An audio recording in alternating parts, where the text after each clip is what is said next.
Saya nak cerita satu situasi yang selalu terjadi.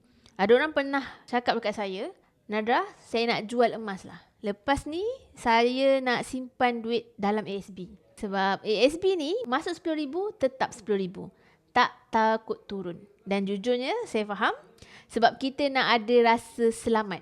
Tapi kat sini, ramai orang terlepas satu perkara. Kita rasa duit tu selamat sebab nombor dia tak berubah. Tapi sebenarnya, yang berubah ialah nilai. Harga barang naik, minyak naik, kos makan naik, iuran sekolah pun naik. RM10,000 hari ni, 10 tahun lagi dia tetap RM10,000. Tapi kuasa beli dia dah lain. Itu beza besar. Kalau macam tu, rumah dengan tanah pun turun naik harga. Tapi kenapa sanggup orang simpan bertahun-tahun? Sebab mereka nampak rumah dan tanah itu sebagai aset. Sebenarnya emas pun sama.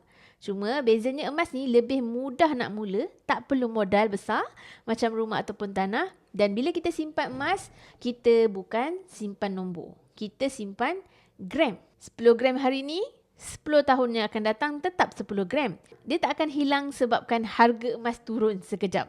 Dan emas ni bukan beku pun. Kalau kita perlukan, kita boleh je jual balik anytime. Sebab tu bagi saya, emas ni bukan barang untuk dilepaskan sesuka hati. Emas ni adalah aset untuk kita kumpul. Cuma paling penting, janganlah simpan semua duit dalam bentuk emas dan jangan simpan semua dalam bentuk duit. Cash reserve cukup untuk kecemasan 3 bulan gaji, selebihnya kita bina aset. Dan salah satu aset yang paling senang dan tenang untuk kita mula adalah emas. Bagi yang berminat untuk mulakan tabungan emas bersama Public Gold, boleh rujuk pin video atau isi borang sign up untuk saya bantu sebaiknya.